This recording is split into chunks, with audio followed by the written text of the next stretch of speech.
நம்ம இன்னைக்கு இந்த வீடியோவில் எதை பற்றி பார்க்க போகிறோம் அப்படின்னா சிஎம்ஏ ரிசல்ட் வந்தாச்சு. வந்த உடனே பார்த்தீங்கன்னா நான் வீடியோ அப்லோட் பண்ணிடுவேன். பட் இந்த டைம் என்னால் பண்ண முடியல, பர்சனல் ஒர்க் நிறையா இருந்தனால. என்ன வீடியோ அப்படின்னு சொல்லி பார்த்தீங்கன்னா நிறைய பேர் நிறைய டவுட்ஸ் வந்துருக்கும், நிறைய பர்சனல் அவ்வளோ கொஷின்ஸ். ஓகே, அந்த கொஷின்ஸுக்கான ஆன்சர்ஸ் தான் இந்த வீடியோ. ஓகே, இப்போ ஃபர்ஸ்ட் ஆஃப் ஆல் பார்த்தீங்கன்னா யாரெல்லாம் கிளியர் பண்ணிட்டீங்களோ, அந்த 1லேருந்து 2 போனவங்க, இல்லை மொத்தமாக இன்டர் கிளியர் பண்ணாங்க, ஃபைனல் கிளியர் பண்ணாங்க, எல்லாருக்கும் ஃபர்ஸ்ட் ஆஃப் ஆல் என்னோட கங்க்ராச்சுலேஷன்ஸ். ஓகே, இப்போ எனக்கு கிளியர் ஆகலை ப்ரோ, கொஞ்சம் அது ஒரு மாதிரி அன்எக்ஸ்பெக்டடாக இருக்குது, மார்க்ஸ் எல்லாம் ரொம்ப இதாக இருக்குது, நான் எக்ஸ்பெக்ட் பண்ணியிருந்தேன் அப்படிங்கிற மாதிரி நிறைய ஸ்டூடெண்ட்ஸ் வந்திருப்பீங்க. No issue. Okay, next time try பண்ணுங்கள், கண்டிப்பாக சக்ஸஸ் அப்படிங்கிற உங்களுக்கு கண்டிப்பாக வரும். லாஸ்ட்டாக ஒரு மோட்டிவேஷன் பார்த்தோன்னா, ஸோ ஃபஸ்ட்டு நிறைய பேருக்கு பார்த்தீங்கன்னா பாஸ் மார்க்ஸ் சரியாக தெரிகிறது இல்லை. ஓகே, அதாவது ஒரு சப்ஜெக்ட் இப்போ 4 சப்ஜெக்ட் எழுதுறீங்க அப்படின்னா ஒரு சிங்கிள் சப்ஜெக்ட்ஸில் நீங்கள் 40 மார்க் எடுக்கணும். ஓகே, சிங்கிள் சப்ஜெக்ட்ஸில் 40 மார்க்ஸ் எடுக்கணும். டோட்டல் ஆட் பண்ணிங்கன்னா 200 மார்க்ஸ் வரணும். அப்படி வந்தால் தான் நீங்கள் பாஸ். ஓகே, சில பேர் பார்த்தீங்கன்னா 40 எல்லாமே எடுத்துப்பீங்க, பட் டோட்டல் 200 வந்திருக்காது, ஃபெயில் அப்படிமா வந்திருக்கும். கரெக்டுங்களா? அப்போ நெக்ஸ்ட் டைம் எழுதும்போது மறுபடியும் அந்த 4 சப்ஜெக்ட்ஸ் எழுதணும். ஓகே, சரி. சில பேருக்கு பார்த்தீங்கன்னா 200க்கு மேலே வந்திருக்கும், ஆனால் நாட் கம்ப்ளீட்னு போட்டிருப்பாங்க. ஏன் அப்படின்னு சொல்லி செக் பண்ணி பார்த்தோம் அப்படின்னா அந்த ஸ்டூடெண்ட் ஏதாவது ஒரு சப்ஜெக்டில் 40க்கு கீழே எடுத்திருப்பாங்க. ஸோ இதுதான் கான்செப்ட். அப்போது ஃபெயில் ஆகிடுச்சு, நாட் கம்ப்ளீட்டாக எனக்கு வந்திருக்கு அப்படிங்கிற மாதிரி இருந்துச்சுன்னா நீங்கள் என்ன பண்ணணும்? நீங்கள் என்ன பண்ணணும் அப்படின்னா எல்லா சப்ஜெக்ட்ஸும் எழுதணுமா வேண்டாமாங்கிறத நான் சொல்கிறேன். ஃபர்ஸ்ட் ஆஃப் ஆல் எந்த ஒரு சப்ஜெக்ட்ஸில் நோட் தட் பாயிண்ட் 4 சப்ஜெக்ட்ஸ் நீங்கள் எழுதிருக்கீங்கன்னு வச்சுக்கோங்க. ஓகே, எதுனாலும் எழுதிக்கோங்க. இப்போ 4 சப்ஜெக்ட்ஸ் நீங்கள் எழுதிருக்கீங்க அப்படின்னா எந்த ஒரு சப்ஜெக்டில் நீங்கள் 60 மார்க்ஸ் எடுத்திருக்கீங்களோ, கரெக்டாக 60 எடுத்தாலே போதும் தான். ஏதாவது ஒரு சப்ஜெக்டில் 60 எடுத்திருக்கீங்க, ஃபார் எக்ஸாம்பிள் டோட்டல் ஒரு 190 வச்சுக்கோங்க. ஏதோ ஒரு 2 சப்ஜெக்ட்ல கரெக்டாக 60 அப்படின்னா அந்த 2 சப்ஜெக்ட்ஸை நீங்கள் நெக்ஸ்ட் டைம் எழுத தேவை கிடையாது. ஓகே, நெக்ஸ்ட் டைம் அந்த 2 சப்ஜெக்ட்ஸ் நீங்கள் எழுத வேண்டாம். சரிங்களா? ஸோ 60ங்கிறது பார்த்தீங்கன்னா எக்ஸம்ஷன். ஸோ நெக்ஸ்ட் டைம் அந்த ஒரு சப்ஜெக்ட் திருப்பி எழுத வேண்டாம். இன்னொன்று நல்லா ஞாபகம், என்ன ஒரு பாயிண்ட் அப்படின்னா 60 எடுத்திருந்தா திரும்ப அந்த சப்ஜெக்ட்ஸ் எழுத தேவையில்ல. 2 சப்ஜெக்ட். ஓகே, 2 சப்ஜெக்ட்ஸ் இப்போ நீங்கள் 60 எடுத்துட்டீங்க அப்படின்னா 200க்கு கீழே அப்படிங்கும் போது 2 சப்ஜெக்ட் 60 ஆனால் 200 கீழே நாட் கம்ப்ளீட்டட். நெக்ஸ்ட் டைம் எழுதும் போது இந்த எக்ஸம்ஷன், இதுதான் எக்ஸம்ஷன். நம்ம கிளியர் ஆகாத போது இந்த 2 நமக்கு இந்த மாதிரி ஹெல்ப் பண்ணுது. நீங்கள் கிளியர் ஆகாத போது இந்த மாதிரி ஏதாவது சப்ஜெக்டில் 60 எடுத்திருந்தீங்க அப்படின்னா நெக்ஸ்ட் வரக்கூடிய 3 அட்டெம்ப்ட்ப்பா. ஓகே, நீங்கள் எக்ஸாம் எழுதுறீங்க எழுதலை அதெல்லாம் மேட்டர் கிடையாது. கன்சிக்யூட்டிவ் 3 டேர்ம்ஸ், அவ்வளோதான். இப்போ நீங்கள் 3 டேர்ம்ஸ் எழுதாமல் நெக்ஸ்ட் ஒரு 5 வருஷம் கழிச்சு எழுதலாமா? கன்சிக்யூட்டிவ் அடுத்து வரக்கூடிய 3 டேர்ம் கண்டிப்பாக அந்த 3 டேர்ம்ஸ் வரைக்கும் நீங்கள் கிளைம் பண்ணிக்கலாம். ஓகே, அவ்வளோ 3 டேர்ம்ஸ் பண்ணணும், அதுக்கப்புறம் நீங்கள் கிளைம் பண்ண முடியாது. 3 டேர்ம்ஸுக்கு கிளைம் பண்ணிக்கலாம்னா எப்படி அப்ளை பண்ணணும் அப்படின்னு கேட்டிங்கன்னா அப்ளைலாம் கிடையாது. நீங்கள் எக்ஸாம் அப்பீர் ஆகாமல் பெற்றணும். இப்போ பேப்பர் 9 பேப்பர் 10ல நான் எக்ஸாம்ஷன் எடுத்துட்டேன் ப்ரோ அப்படின்னு நினச்சிங்கன்னா நீங்கள் நெக்ஸ்ட் டிசம்பர் 10 எக்ஸாம் வருதுல்ல, அந்த டைமில் இந்த பேப்பர் 9ம் பேப்பர் 10ம் எக்ஸாம் எழுத தேவையில்லை, எக்ஸாம் சென்டர் போக வேண்டாம். அவ்வளோதான். நீங்கள் எங்கேயும் அப்ளைலாம் பண்ண வேண்டாம், இந்த 2 சப்ஜெக்ட்ஸ் மட்டும் நீங்கள் போக தேவையில்லை. ஓகே, தட்ஸ் ஆல், முடிஞ்சது. அப்போ நெக்ஸ்ட் பார்த்துக்கிட்டிங்க அப்படின்னா பேலன்ஸ் 2 சப்ஜெக்ட்ஸ் மட்டும் எழுதுனா போதும். ஓகே, அப்போ ஹாப்பி தானே? எல்லாருக்கும் ஹாப்பி தான். ஆனால் அங்கே இன்னொரு பாயிண்ட் நான் சொல்ல வரேன். என்னன்னா நெக்ஸ்ட் 2 சப்ஜெக்ட்ஸ் மட்டும் எழுத வேண்டியிருக்கா, அங்கே நீங்கள் எவ்வளோ மார்க் எடுத்தால் பாஸ் அப்படிங்கிறத பற்றி பார்க்க போகிறோம். அடுத்து வரக்கூடிய 3 டேர்முக்கு தான் அதை நீங்கள் கிளைம் பண்ண முடியும். 3 டேர்ம் மட்டும் தான் கண்டினியூஸாக. ஓகே, கேப்லாம் எடுக்கக்கூடாது, கண்டினியூஸாக 3 டேர்ம் அது வரைக்கும் தான் கிளைம் பண்ண முடியும். அப்போ அதுக்கப்புறம் கிளைம் பண்ண முடியாது, அதுக்குள்ளே நீங்கள் பாஸ் பண்ணிடணும். இல்லைனா மறுபடியும் முதல்லேருந்து இந்த 4 சப்ஜெக்ட்ஸ் நீங்கள் எழுதுற மாதிரி இருக்கும். மேக்ஸிமம் அதுக்குள்ளே முடிச்சுடுங்க, இன்கேஸ் நடந்தாலும் நான் சொல்ல வரேன். ஓகே, சரி. நெக்ஸ்ட் டைம்ஸ் 2 சப்ஜெக்ட்ஸ் மட்டும் எழுதுறீங்க, சரிங்களா? எவ்வளோ மார்க் எடுக்கணுங்கிறத நான் சொல்கிறேன். 4 சப்ஜெக்ட் எழுதும் போது உங்களோட டோட்டல் அக்ரிகேட் எவ்வளோ இருக்குது? 200 எடுத்தால் பாஸ்ன்னு சொல்கிறோமா? அப்போ இப்போ நீங்கள் என்ன எழுத போகிறீங்க? 2 சப்ஜெக்ட் மட்டும் தான் எழுதணும், ஏன்னா 2 ஆல்ரெடி எக்ஸாம்ஷன் இருக்குது. அந்த 2 மட்டும் எழுதணும்னா உங்களோட டோட்டல் 100 மார்க்ஸ் வேணும். எவ்வளோ மார்க் வேணும்? 100 marks. Okay, total 100 marks. So 100 marks அப்படிங்கிறது எடுக்க முடியுமா? எப்படி எடுக்கலாம் ப்ரோ? ஒரு சப்ஜெக்டில் 50 எடுக்குமா? ஒரு சப்ஜெக்டில் 40 எடுத்தால் போதும், டோட்டல் 100 வரணும். 50 தான் எடுக்கணுங்கிற கிடையாது. இப்போ ஒரு சப்ஜெக்டில் 40, இப்போ பேப்பர் 11ல் ஒரு 40, பேப்பர் 12ல் 60 பாஸ். பேப்பர் 11ல் ஒரு 40, பேப்பர் 12ல் ஒரு 50, டோட்டல் 90 தான் வருது. மறுபடியும் அந்த 2 சப்ஜெக்ட் அதுக்கடுத்து அட்டெம்ப்ட் எழுதணும். அப்போ நல்லா ஞாபகம், 2 சப்ஜெக்ட் மட்டும் இப்போ எழுத போகிற ஸ்டூடெண்ட்ஸ் எவ்வளோ மார்க் எடுக்கணும்? 100 மார்க் எடுக்கணும். இண்டிவிஜுவலாக 40 இருந்தாலும் பரவாயில்ல, பட் டோட்டல் 100 வரணும். இண்டிவிஜுவல் 40னா இப்போ இன்னொரு சப்ஜெக்டில் 60 எடுத்துக்கோங்க. இண்டிவிஜுவல் ஒரு 45 எடுத்தீங்கன்னா அப்போ அந்த சப்ஜெக்டில் ஒரு 55 எடுத்தால் போதும். இதுதான் கான்செப்ட், சரிங்களா? இதில் ஒரு 45, இதில் ஒரு 45, டோட்டலாக பார்த்தா 90 தான் வருது, அப்போ ஃபெயில். இவ்வளோதான். ஸோ 4 சப்ஜெக்ட் மொத்தமாக எழுதும் போது 200 மார்க் அக்ரிகேட் வந்தால் தான் பாஸ். 3 சப்ஜெக்ட் எழுதுற மாதிரி இருந்துச்சு. இப்போ ஒரு சப்ஜெக்ட் நான் எக்ஸம்ஷன் ப்ரோ, இப்போ நான் 1 டைம் வாங்கிட்டேன், பேப்பர் 5 வாங்கியிருக்கேன், 6, 7, 8 நெக்ஸ்ட் டைம் எழுதணும் அப்படின்னு நினச்சிங்கன்னா 150 மார்க் டோட்டல் வரணும். இண்டிவிஜுவல் ஒரு சப்ஜெக்ட்டில் 40 எடுக்கணும், டோட்டல் ஆட் பண்ணால் 150 வந்துருக்கணும், வந்தால் தான் பாஸ். அப்போ இப்போ 2 சப்ஜெக்ட் எழுதும்போது உங்கள் மார்க்ஸ் எப்படி இருக்குது பார்த்தீங்களா? ஓகே, இன் கேஸ் ஒரு ஸ்டூடெண்ட் 3 சப்ஜெக்டில் எக்ஸம்ஷன் பா, 3 சப்ஜெக்ட்லையும் 80 ஒரே ஒரு சப்ஜெக்டில் மட்டும் அந்த ஸ்டூடெண்ட் வந்து 39 மார்க் எடுத்திருக்காங்க. இப்போ நெக்ஸ்ட் டைம் அந்த ஸ்டூடெண்ட் எக்ஸாம் எழுத போகிறாங்க, சரிங்களா? எவ்வளோ மார்க் எடுக்கணும்? 50 எடுக்கணும். இவ்வளோதான், இதுதான் கான்செப்ட். இப்போ நான் சொன்ன ரூல்ஸ் அண்ட் ரெகுலேஷன்ஸ் எல்லாத்துக்கும் புரிஞ்சிருக்கும்.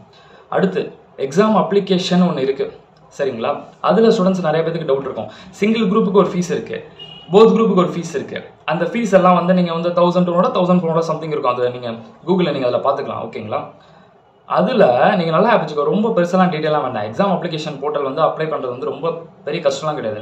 உங்களோட ஃபோட்டோ, உங்களோட சிக்னேச்சர், இந்த 2 வந்து அவங்க சொல்கிற ஒரு சைஸ், ஒரு கேபி சைஸ் மட்டும் இருந்தால் போதும். மொபைல் ஃபோன்லேயே பண்ணிடலாம், லேப்டாப்பில் தான் பண்ணணுங்கிறது கிடையாது. ஓகே, இல்லை எனக்கு அது உங்களுக்கு கம்ஃபர்டபுள் இல்லாமல் இருந்துச்சுன்னா நீங்கள் ப்ரௌசிங் சென்டர்ஸ் இந்த மாதிரி கூட நீங்கள் தாராளமாக நீங்கள் அங்கே போய் கூட பார்க்கலாம், ஒன்றுமே ப்ராப்ளம் கிடையாது, சரிங்களா? That's all. ஓகே, அப்போது அதில் வந்து பார்த்தீங்கன்னா நிறைய பேருக்கு டவுட்டு என்னன்னா, ஒரு எக்ஸாம்பிள் சொல்கிறேன் ப்ரோ, 1200 ஃபீஸ்ன்னு கொடுத்துருக்காங்க 4 சப்ஜெக்ட்டுக்கு, சிங்கிள் குரூப்புக்கு. ஒரு எக்ஸாம்பிள் சொல்கிறேன், ஓகே, சிங்கிள் குரூப்புக்கு. இப்போ நான் 2 சப்ஜெக்ட் இப்போ எக்ஸம்ஷன், நெக்ஸ்ட் அட்டம்ல நான் 2 மட்டும் தான் இப்போ எழுத போகிறேன். அப்போ 1200 ஃபீஸ் எனக்கு எதுவும் டிஸ்கவுண்ட்ஸ் ரிடம்ஷன் பண்ணுவாங்களான்னு கேட்டிங்கன்னா, நீங்கள் ஒரே ஒரு சிங்கிள் சப்ஜெக்ட்டை போய் எக்ஸாம் எழுதினாலும் அதே 1200 தான், 2 சப்ஜெக்ட் எழுதினாலும் அதே 1200 தான், 3 சப்ஜெக்ட் எழுதினாலும் அதே 1200 தான். ஃபீஸில் ரிடம்ஷன்ஸ் கிடையாது. ஃபீஸ் ரிடம்ஷன் கிடையாது. 1000. இப்போ நிறைய பேர் என்கிட்ட தான் டவுட் கேட்குறாங்க, ப்ரோ நான் 2 சப்ஜெக்ட்ஸ் இந்த எக்ஸாம்ஸ் வாங்கிட்டேன், நெக்ஸ்ட் 2 சப்ஜெக்ட்ஸ் மட்டும் தான் எழுத போகிறேன், அப்போ 1200 மொத்தம் ஃபீஸ் போட்டிருக்கு, அப்போ ஒரு சப்ஜெக்ட்டுக்கு வந்து 300 மாதிரி அப்படிலாம் கான்செப்டே கிடையாது. நீங்கள் எத்தனை சப்ஜெக்ட் இருந்தாலும் அதான் ஃபீஸ், ஓகே, அதில் எந்த டவுட்டும் கிடையாது நமக்கு, சரிங்களா? இவ்வளோ தான். 60 கரெக்டாக இடத்துல எக்ஸம்ஷன் தான். எதுவுமே எனக்கு எக்ஸம்ஷன் போடலையே அப்படிங்கிற ஒரு டவுட் இருக்கும். எக்ஸம்ஷனுங்கிறது உங்களோட மார்க், ரிசல்ட் ரிலீஸ் பண்ணுறாங்களா, அதில் போட மாட்டாங்க, சரிங்களா? அதில் போடவே மாட்டாங்க. உங்களுக்கு எங்கே வரும்னா உங்களோட மார்க் ஷீட் இந்த மாதிரி தான் வரும். அதனால் வந்து பார்த்தீங்கன்னா மார்க் ஷீட் வந்து ஒரு 1 மந்த், ஒரு 1.5 மந்த்ஸுக்குள்ளே எல்லாரோட வீட்டுக்கே வந்துடும், சரிங்களா? மார்க் ஷீட் வந்துடும். அது கிளியர் ஆனாலும் சரி, கிளியர் ஆகலைனாலும் சரி, ஓகே, அவ்வளோதான், தட்ஸ் ஆல். இப்போ அடுத்து நெக்ஸ்ட்டு வந்து பார்த்தீங்க அப்படின்னா, நிறைய பேருக்கு வந்து ஒரு தப்பு ஒன்று பண்ணிட்டு இருக்கீங்க. ஆக்சுவலி என்ன தப்புன்னு சொல்லிட்டுங்களா? இது அதாவது இப்போது நல்லா வச்சுக்கோங்க, 4 சப்ஜெக்ட்ஸ் எழுதி 1 கிளியர் ஆகலை அப்படின்னு சொல்லி சொல்கிறாங்களே. இப்போ சில ஸ்டூடெண்ட்ஸ் வந்து பார்த்தீங்கன்னா ரைட் பண்ணும்போதே ஒரே ஒரு சப்ஜெக்ட் மட்டும் தான் ரைட் பண்ணுவாங்க. என்னப்பா அப்படின்னு கேட்டால், ப்ரோ டைம் சரியா இல்லை ப்ரோ, நான் 1 மட்டும் எழுத போகிறேன் அப்படின்னு சொல்லுவாங்க. சரி, 1 மட்டும் எழுதி எக்ஸாம்ஷன் எடுக்க போகிறது, ஒரு சப்ஜெக்ட் மட்டும் எழுதி 60 மார்க் எடுத்து எக்ஸாம்ஷன் வாங்கிக்கிறது, ஓகேங்களா? அப்படி பண்ணலாமா? ஓகே, பண்ணலாம், ரூல்ஸ் எல்லாம் இருக்குது, ஓகே. ஏன்னா நிறைய ஸ்டூடெண்ட்ஸ் அந்த மாதிரி பாஸ் பண்ணியிருக்காங்க. ஆனால் நீங்கள் நல்லா வச்சுக்கோங்களேன், இந்த ஒரே ஒரு சப்ஜெக்ட் மட்டும் படிச்சுட்டு போய் எக்ஸாம் எழுதுறது, இந்த 2 மட்டும் படிச்சுட்டு எக்ஸாம் எழுதுறது, இந்த 3 மட்டும் படிச்சு எழுதுறது, இந்த 4 மட்டும் எழுதுறது என்றைக்குமே நாட் அட்வைசபிள். அந்த தப்பை தயவு செஞ்சு யாரும் பண்ணாதீங்க. ஃபீல் பண்ண போகிறது கண்டிப்பாக நீங்களா மட்டும் தான் இருப்பீங்க, ஓகே.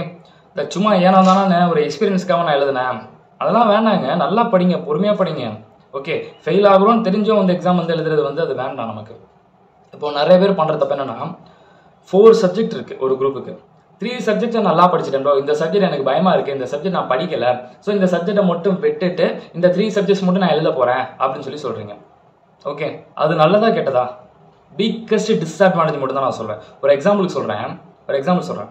ஒரு ஸ்டூடெண்ட்டுக்கு 4 சப்ஜெக்ட்ஸ் எக்ஸாம் எழுதுறாங்க, 160 மார்க் வந்திருக்கு, ஓகே. 4 சப்ஜெக்ட் 160 மார்க்ங்கிறது ஓகே, 40 மார்க் எடுத்துருக்கலாமே, பட் ஓகே, இட்ஸ் ஓகேன்னு விட்டுடலாம். இன்னொரு ஸ்டூடெண்ட் ஒரு சப்ஜெக்டை மட்டும் விட்டுறாங்க, ஏன்னா அது அவங்களுக்கு செட் ஆகலன்னு சொல்லிட்டு விட்டுட்டு 3 மட்டும் நான் எக்ஸாம் எழுதுறேன்னு சொல்லிட்டு எக்ஸாம் போயாச்சு. எக்ஸாம் எழுதுற அன்னைக்கே அவங்களுக்கு தெரிஞ்சிருக்கும் என்னதான் இருந்தாலும் நெக்ஸ்ட் அட்டெம்ப்ட் வரணும் கண்டிப்பாக. குரூப் 1 இப்போ கிளியர் ஆயிருமா? 3 மட்டும் எழுதுனா குரூப் 1 கிளியர் ஆயிருமா? எப்படியும் அடுத்த அட்டெம்ப்ட் வரப்போறாங்களா? எங்க வர்றோன்னு தெரிஞ்சு மொத்தமாக எழுதும் போது 4 எழுதுறாங்களே, ஏன் அதை 1 மட்டும் விட்டுட்டு 3 மட்டும் எக்ஸாம் எழுதுறது? அந்த 1 மட்டும் ஏன் கட் பண்ணுறீங்க? அப்போ அவங்களோட மார்க் படி பார்த்தோம்னா 3 சப்ஜெக்ட்ஸ் எக்ஸாம் எழுதி 160 மார்க். அப்போ அந்த ஒரு சப்ஜெக்ட் எழுதியிருந்தாலும் அவங்க 40 மார்க் எடுத்து இந்த டைம் குரூப் 1 கிளியர் பண்ணிருக்கலாம். இந்த தப்பா பண்றாங்க பாத்தீங்களா? சரி, ஏதாவது எக்ஸாம்ஷன் கிடைச்சிச்சா? அதுவும் இல்லை. இப்போ யார் ஃபீல் பண்றா? அவங்க தான் ஃபீல் பண்றாங்க. லைஃப் 6 months லைஃப் போயிடுச்சு இல்லை. 4 சப்ஜெக்ட்ஸ் எழுதிட்டோம்பா 160 மார்க்னா ரைட் ஓகேன்னு ஃபீல் பரவாயில்ல, நெக்ஸ்ட் டைம் பாருங்க விட்டுடலாம். எழுதுனதே 3 சப்ஜெக்ட்ஸ் தான். 3 சப்ஜெக்ட்ஸில் 160 மார்க் வருதுங்கிறது ரொம்ப பெரிய விஷயமா தான் நம்ம பார்க்குறோம். அப்போ 3 சப்ஜெக்ட்ஸில் 160 மார்க் வருது அப்படின்னா நீங்கள் நல்லா வச்சுக்கோங்க, அந்த 160 மார்க்கு அவங்க இன்னும் அந்த ஒன்றை போய் தெரியுதோ தெரியலையோ கொஞ்சம் ஒரு ஃபார்மெட்டை படிச்சுட்டு போய் எக்ஸாம் எழுதியிருந்தாங்கன்னா நேரம் அவங்களுக்கு 200 மார்க் வந்து அந்த ஒன்று வந்து அக்கௌண்ட்ஸ் பேப்பர். இதில் தான் 58 59 இந்த ரேஞ்சில் வாங்கியாச்சு. இந்த ஒன்று மட்டும் என்ன ஆயிடுச்சு? போய் எழுதலை. எழுதினாங்கன்னா 40 கண்டிப்பாக சொல்கிறேன், ஷேராக சொல்கிறேன் 40 வந்திருக்கும். இப்போ 40 வந்திருந்தா டோட்டல் கிளியருங்க, கண்டிப்பாக கிளியர். விட்டாங்களா? இந்த தப்பா தயவு செஞ்சு யாரும் பண்ணணும்னு நினச்சிங்கன்னா தயவு செஞ்சு நீங்கள் பண்ணாதீங்க. நான் சீரியஸாக சொல்கிறேன். நீங்கள் அட்டெம்ப்ட் வந்து வேஸ்ட் பண்ணுறது. ஒரு இந்த அட்டம் நான் எழுதி ஆகணும், 2 மட்டும் எழுதலான்னு இருக்கேன். இப்போது லாஸ்ட் டைம் 4 எழுதுனீங்க, 2 பாஸ் பண்ணிட்டீங்க, ஐ மீன் 60 எடுத்துட்டீங்க. இந்த டைம் 2 மட்டும் எழுத வேண்டியிருக்குன்னா எழுதுங்க, நான் வேணான்னு சொல்லலை. ப்ரோ இப்போ தான் ப்ரோ நான் சிஎம்ஏக்குள்ளே என்ட்ரி ஆகிறேன், முதல்ல இப்போ தான் எக்ஸாம் எழுத போகிறேன். ஓகே, ஃபஸ்ட் டைம் இப்போ தான் எழுத போகிறேன், நான் 2 மட்டும் படிச்சு எழுதலான்னு இருக்கேன். என்னைக்குனாலும் மிச்சம் 2 நீங்கள் தான் எழுத போகிறீங்க, சேர்த்து எழுதுங்க. ஏன் தனித்தனியாக பிரிச்சுடலாம் நீங்கள் நினைக்கிறீங்க? ஏன் அப்படி நினைக்கிறீங்க? அந்த தப்பை தயவு செஞ்சு நீங்கள் பண்ணாதீங்க. நிறைய பேர் அந்த தப்பை பண்ணுறீங்க, அந்த தப்பை தயவு செஞ்சு யாரும் பண்ணாதீங்க. ஓகே, இது பிக்கஸ்ட் மிஸ்டேக் அப்படி தான் நான் சொல்கிறேன். சரிங்களா? ஓகே, தென் அதுக்கப்புறம் வந்து பார்த்துக்கிட்டிங்க அப்படின்னா, இது நிறைய பேர் வந்து பார்த்துக்கிட்டிங்கன்னா நான் சொல்லிக்கிறேன். ஓகே, அதாவது ப்ரொஃபஷனல் கோர்ஸ் அப்படிங்கிறது வந்து பார்த்தீங்கன்னா ஒரு காம்படிட்டிவ் எக்ஸாம் எல்லாமே கொஞ்சம் அப்படி இப்படி தான் இருக்கும். சரிங்களா? இப்போ நான் ஒன்றே ஒன்று சொல்கிறேன், இதை பார்த்து வந்து யாரும் பயப்படுறது இந்த மாதிரிலாம் வந்து வேண்டாம். என்னன்னா ஃபர்ஸ்ட் ஆஃப் ஆல் வந்து பார்த்துக்கிட்டிங்க அப்படின்னா ஒரு கொஷின் பேப்பர் எடுத்துக்கோங்க. ஒரு கொஷின் பேப்பர் எடுத்துக்கிட்டிங்கன்னா அது ஒரு 10 மார்க்ஸ் சம் எடுத்துக்கோங்க. 10 மார்க்ஸ் சம் புக் சம்மாக இருக்குது. எல்லாருமே புக்கை படிச்சு தான் போகிறோம். அந்த 10 மார்க்ஸ் சம்மில் எல்லாரும் புக் பார்க்குறோம், அப்படியே எக்ஸாமில் இருக்குது, நம்ம எல்லாம் எழுதிட்டோம், சாட்டிஸ்ஃபைட் அப்படின்னு சொல்லிட்டு வருவோம். கரெக்டு தானே? அப்படி தான் நம்ம பண்ணுவோம். ஓகே, எல்லாருக்கும் அந்த மார்க் கிடைக்குமா? எல்லாருக்கும் சொல்லி வச்ச மாதிரி இப்போ அதே மாதிரி புக் சம் தான் ஒரு 4 சம் இருக்குது, எல்லாமே 10 மார்க். அப்படியே இப்போ எக்ஸாம்பிள் வரும் 40 மார்க். எல்லாரும் வாங்கிடலாம் தானே? எல்லாருமே புக் சம் நல்லா பார்த்துருக்கீங்க, இப்போ எல்லாருமே வாங்கிடலாம் தானே? இப்போ எல்லாருக்கும் மார்க் வர கம்மியாகுது அப்படின்னு சொல்லி பார்த்தோன்னா, ப்ரொஃபஷனலை பொறுத்த மட்டும் நான் சிம்பிளாக சொல்லிடுறேன், ஃபில்டர் அப்படிங்கிறது வந்து கண்டிப்பாக இருக்கும். ப்ரொஃபஷனல் காம்படிட்டிவ் எக்ஸாம்ஸ் எல்லாமே நான் சொல்கிறேன், இதுன்னு நான் சொல்ல எல்லாமே நார்மலாக வந்து ஃபில்டர் பண்ணுறது அப்படிங்கிறது வந்து இருக்கும். நான் என்ன சொல்ல வரேன்னா, ஒரு செட் ஆஃப் குரூப்ஸ்க்கு வந்து மார்க்ஸ் போடுறாங்க. அப்போ அந்த குரூப்பில் வந்து நம்ம இருக்கணுங்கிறத மட்டும் நம்ம நினச்சிக்கணும். Hard work, smart work plus luck, இந்த எல்லாமே கொஞ்சோண்டி வேணும் தான் நான் சொல்ல வரேன். வெறும் ஸ்மார்ட் ஒர்க் அப்படிங்கிறத வச்சு நம்ம காம்படிட்டிவ் வேர்ல்டில் வந்து நம்ம இது பண்ணிட முடியாது, காம்படிட்டிவ் எக்ஸாமில் வந்து நம்ம இது பண்ணிட முடியாது. ஓகேங்களா? ஸோ அதை மட்டும் நீங்கள் நல்லா வச்சுக்கோங்க. ஓகே, நான் ஏன் இதை நான் சொல்ல வரேன் அப்படின்னு சொல்லி பார்த்தீங்கன்னா, நிறைய பேர் என்கிட்ட கேட்குது, ப்ரோ ஸ்டெப் மார்க் இல்லவே இல்லை ப்ரோ, ஸ்டெப் மார்க்லாம் போடவே இல்லை ப்ரோ அப்படின்னு நீங்கள் சொல்ல வரீங்க. நான் என்ன சொல்ல வரேன்னா, இப்போ ஒரு ஸ்டூடெண்ட் வந்து 400க்கு 300 வாங்குறாங்க, ஒரு ஸ்டூடெண்ட் 400க்கு 250 வாங்குறாங்க, ஒரு ஸ்டூடெண்ட் 400க்கு 350 கூட வாங்குறாங்க. அப்போ ஸ்டெப் மார்க் இருக்கு, ஆனால் எல்லாருக்கும் ஸ்டெப் மார்க் போடுறாங்க அப்படின்னு சொல்லி நம்ம சொல்ல முடியாதுங்கிறதா இது. சரிங்களா? அதை நீங்கள் நல்லா புரிஞ்சுக்கணும். எல்லாருக்குமே ஸ்டெப் மார்க் போட்டாங்கன்னா எல்லாருமே குட் மார்க்ஸ் வாங்கிடலாம், எல்லாருக்குமே நல்ல ஒரு லெவல் அப்படிங்கிறது வந்து வர ஆரம்பிச்சிடும். கரெக்டுங்களா?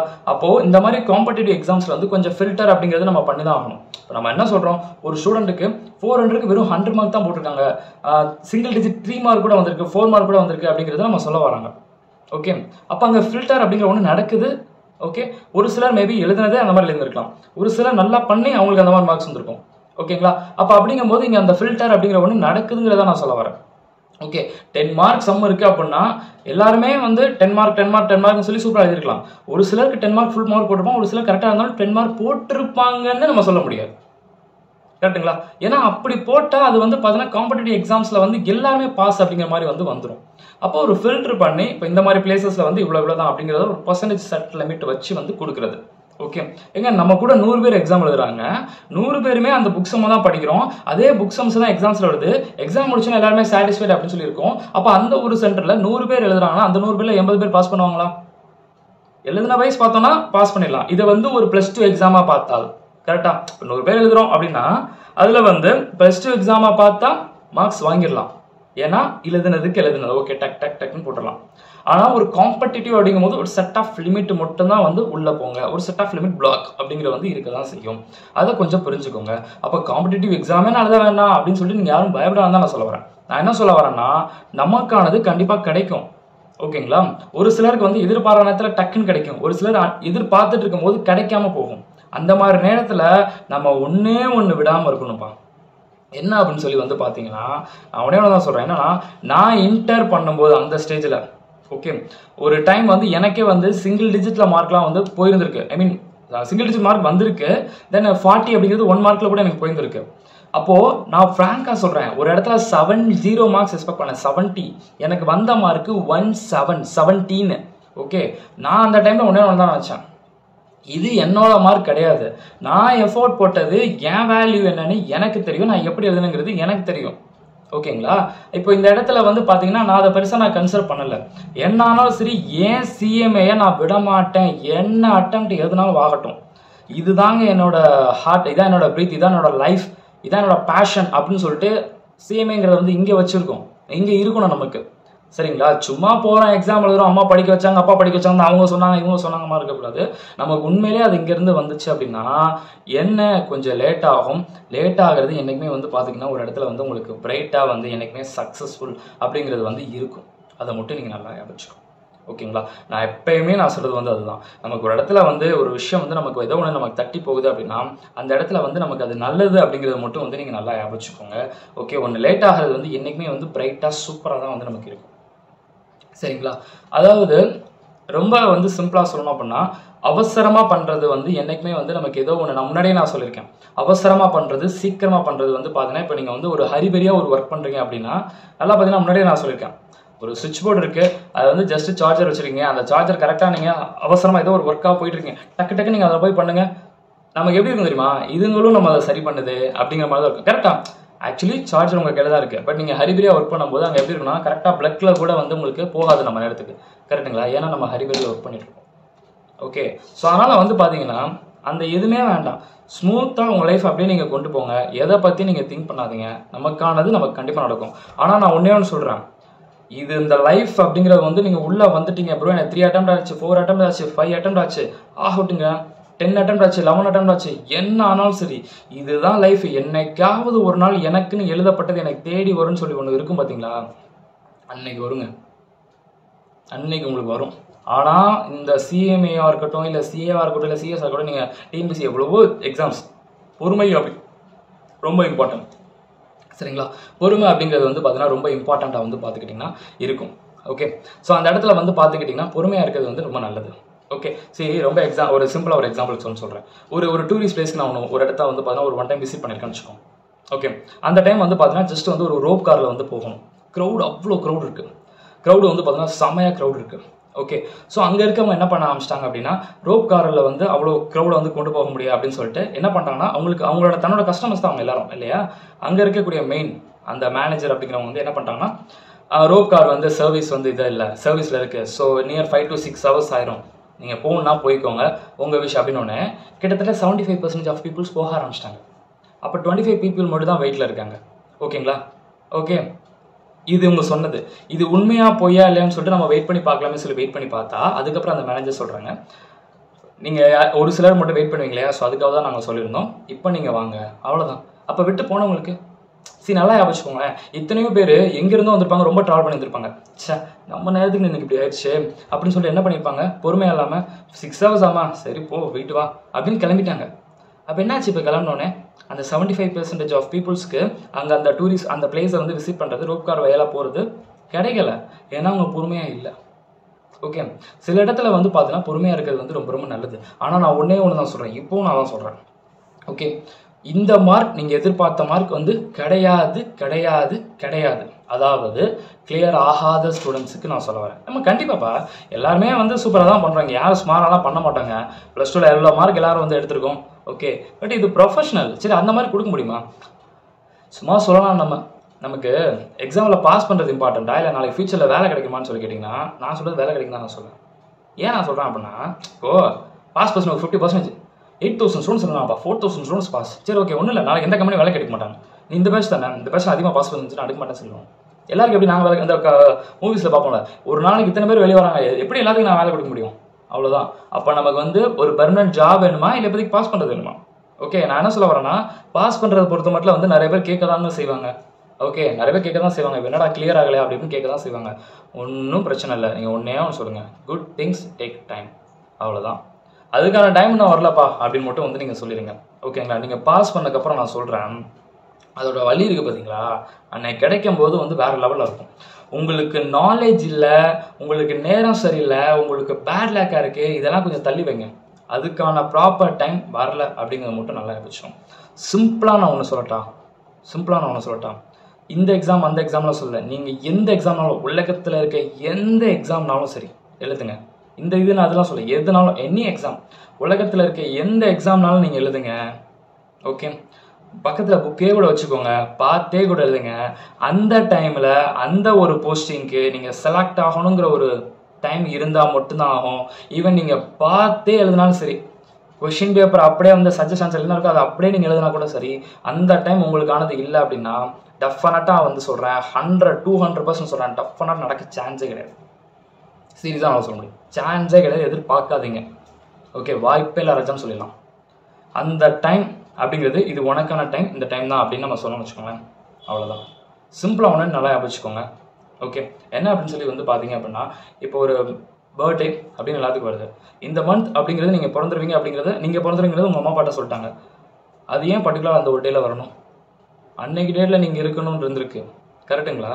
ஓகே, நம்ம வந்து பார்ன் ஆகிற டைம் வந்து பார்த்தீங்கன்னா நம்மளாம் எதிர்பார்க்க. இப்போ நல்லா வச்சுக்கோங்க. இப்போ நிறைய பேர் வந்து பார்த்தீங்கன்னா ஏதோ ஒரு நல்ல விஷயம் பண்ணால் என்ன பண்ணுறோம், ஒரு நல்ல ஏதோ நல்ல பாயிண்ட், நீங்கள் ஏதோ நல்ல விஷயம் பண்ணுறீங்க, என்ன பண்ணுறோம், கேலண்டரை பார்க்குறோம், நல்ல நேரம் பார்க்குறோம். நம்ம பிறக்கும்போது நல்ல நேரம் அப்படின்னு நம்ம சொல்ல முடியுமா? ஏதோ ஒருத்தவங்க வந்து பார்த்தீங்கன்னா அன்றைக்கி வந்து பார்த்தீங்கன்னா சொல்லுவாங்களே ராகு காலம், யமகண்டம், இந்த இதனால் சம்திங்லாம் சொல்லுவாங்க இல்லையா, அந்த டைமில் நம்ம மேபி பிறந்துருக்கலாம்ல. ஓகே, அதெல்லாம் நம்ம பார்த்துட்டா பிறந்துட்டுருக்கோம். ஸோ அதனால் வந்து பார்த்தீங்கன்னா இந்த மாதிரி இது வந்து நமக்கு எப்போனாலும் வந்து வரும். ஓகே, அது நமக்கானது. அதாவது நான் என்ன சொல்கிறேன்னா அன்னைக்கு டேட்டில் பறக்கணும்னு சொல்லி உங்களுக்கு இருக்குது, அதனால தான் நீங்கள் வந்திருக்கீங்க தான் நான் சொல்கிறேன். ஸோ அதே மாதிரி தான் நடக்கணும்னு வந்துச்சுன்னா அந்த டைமில் கண்டிப்பாக நடக்கும். பட் நடந்தே தரும், பேக் அடிக்கக்கூடாது. ஓகே, இன்னொன்று சொல்கிறேன், லைஃப் வந்து எல்லாரைக்கும் சோதனை கொடுக்காதுப்பா. சாதிக்கணும் யாரெல்லாம் நினைக்கிறாங்களோ அவங்களுக்கு மட்டும்தான் சோதனை கண்டிப்பாக வரும் வரும் வரும் வந்துக்கிட்டே இருக்கும். ஓகே, நீங்கள் நல்லா ஞாபகிச்சுக்கோங்க. நிறைய பேர் வந்து பார்த்தீங்கன்னா லைஃப்பில் அச்சீவ் பண்ணவங்க பெரிய லெவலில் இருப்பாங்க. ஓகே, நான் இல்லை நான் சொல்லவே இல்லை. ஐ மீன் லைஃப்பில் அச்சீவ் பண்ணுங்கிறது வந்து நான் என்ன சொல்லுவேன்னா, சில பேருக்கு டக்குன்னு ஒரு சக்ஸஸ் அப்படிங்கிற வச்சு கிடச்சிருச்சுன்னு வச்சுக்கோங்களேன். சில பேர் நல்லா தக்க வச்சுக்கோங்க, இது நமக்கு கிடச்சது, நம்மளோட எஃபோர்ட் அப்படின்னு இருப்பாங்க. பட் சில பேருக்கு அதோட கேஷுவலாக ஆடா போடா கையில் டைமண்ட் இருக்கும், அதை தெரிய மாட்டாங்க. இன்னொருத்தர் கையில் வந்து பார்த்துக்கிட்டிங்கன்னா டைமண்ட் இல்லாமல் தேடிட்டு இருப்பாங்க, அவங்களுக்கு கிடைக்காது. இந்த பர்சன் கிடச்சிருக்கும், கிடைச்சதான் அவங்க கீழே போட்டு போவாங்க. ஓகேங்களா?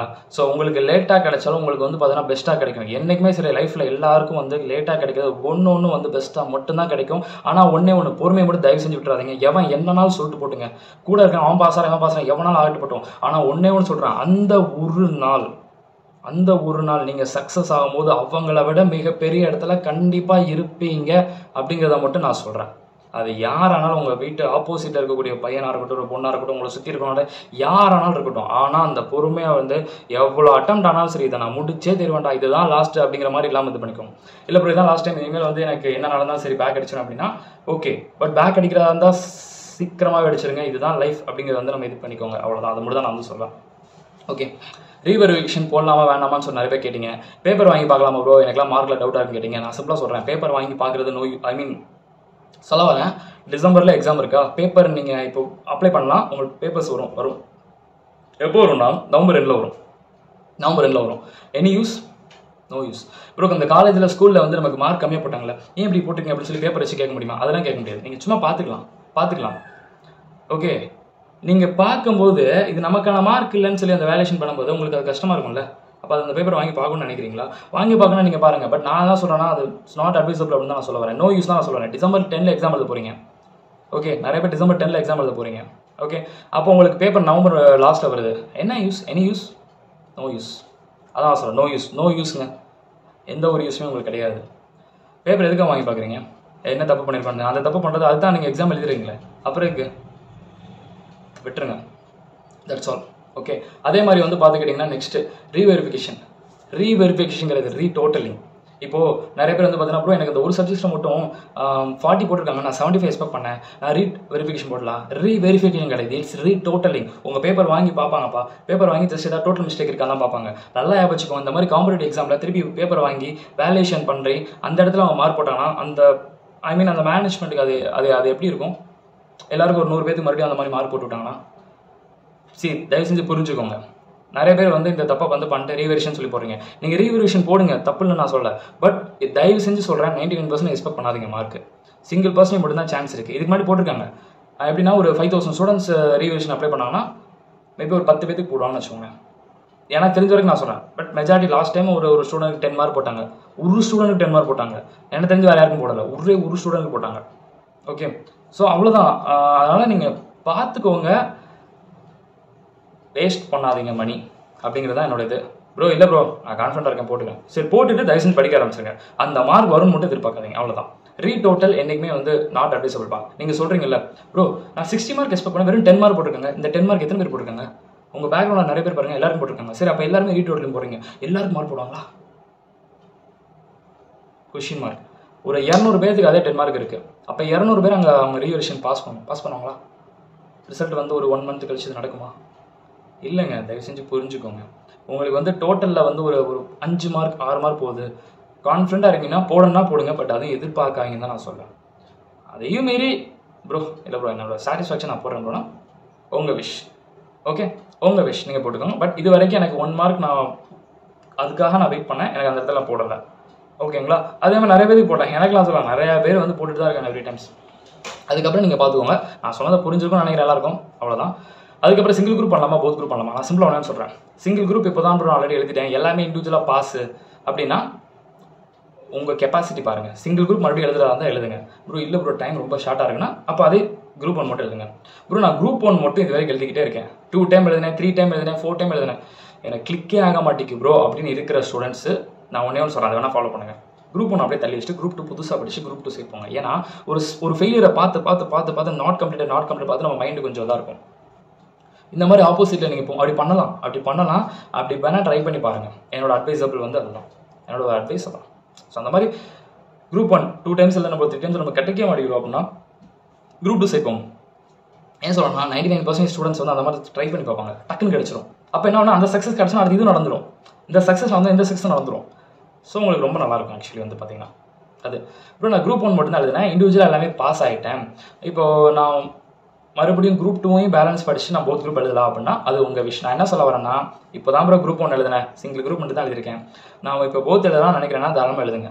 பட் எனக்கு அந்தளவுக்கு டைம் இல்லை ப்ரோ அப்படின்னு நினச்சிங்கன்னா ஆல்ரெடி எழுதின குரூப் 1 மறுபடியும் படித்து எக்ஸாம் எழுதுங்க.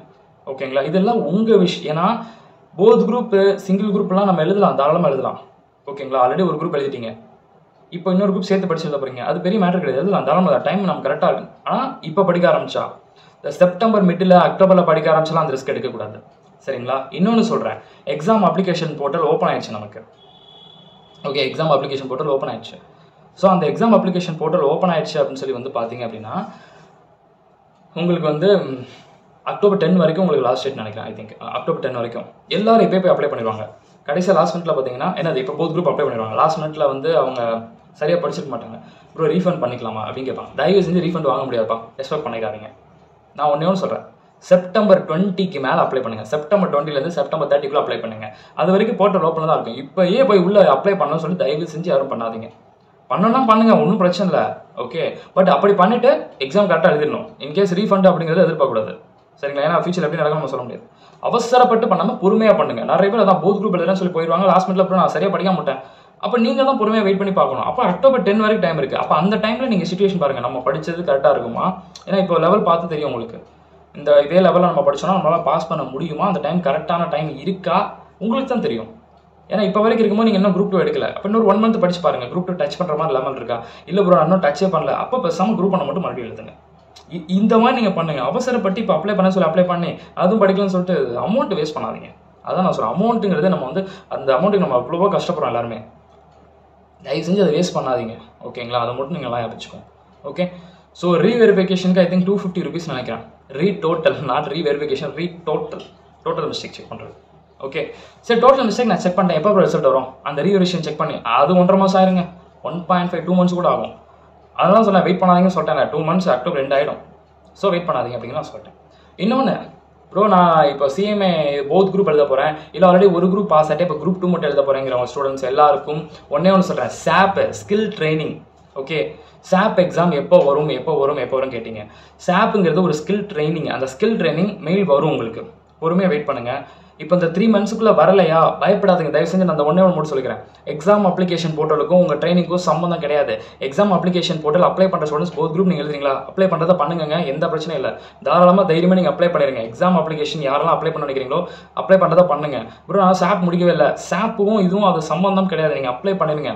இன்ஸ்டியூட் கண்டக்ட் பண்ணுறது தான் அது. ஓகேங்களா? இன்ஸ்டியூட் கரெக்டாக ப்ராப்பர் டைமில் கண்டக்ட் பண்ணுவாங்க. இன்கேஸ் இந்த 3 monthsக்குள்ளே மெயிலே வரலையா பயப்படையே தேவையில்ல, படிக்க ஆரம்பிங்க. அவங்க கண்டக்ட் பண்ணுவாங்க. இது நம்ம சைடு இருக்கக்கூடிய ஃபால்ட்டு கிடையாது, அவங்க கண்டக்ட் பண்ணணும். அவங்க லாஸ்ட் டைம் எக்ஸாம் எழுதி முடிச்சு ரிசல்ட் வந்தவங்களுக்கு இப்போ தான் முடிஞ்சிருக்கு. ஸோ உங்களுக்கு இன்னும் டைம் எடுக்கும்.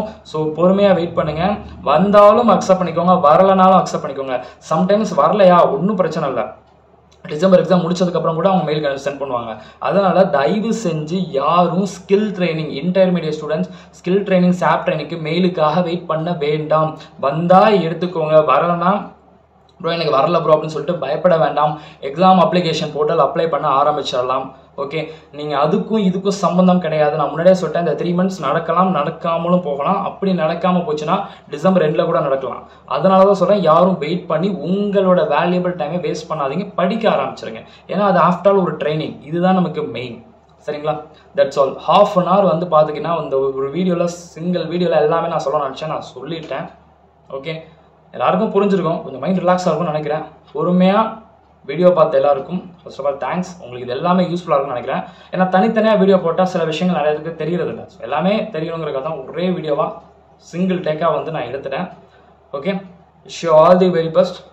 தட்டுறோம், தூக்குறோம். நெக்ஸ்ட் டைம் நமக்கானது வந்து பார்த்தீங்கன்னா கண்டிப்பாக நம்மளை வந்து சேரும். பொறுமையாக இருப்போம், காத்திருப்போம். யார் என்ன சொன்னாலும் சரி, இந்த காதில் வாங்கி இந்த கால் போய்கிட்டே இருக்கலாம். குட் திங்ஸ் டேக் டைம்ங்க, அவ்வளோதான். If you have good time, okay, you can do anything. உங்களோட நேரம் கரெக்டாக நமக்கான டைம் அதுன்னு இருந்துச்சுன்னா நம்மளால் எதையும் சரி எல்லாத்தையும் சரி செஞ்சு முடிக்க முடியும். இன்கேஸ் நமக்கான டைம் அது இல்லை அப்படின்னா நம்ம சின்னதை நான் சொன்னேன் அப்போ தான் புக்ஸை வச்சு நீங்கள் பார்த்து இது பண்ணால் கூட அந்த இடத்துல இதாகாதுன்னு சொன்னால அதுதான். ஓகே, பார்க்கலாமா? Bye by.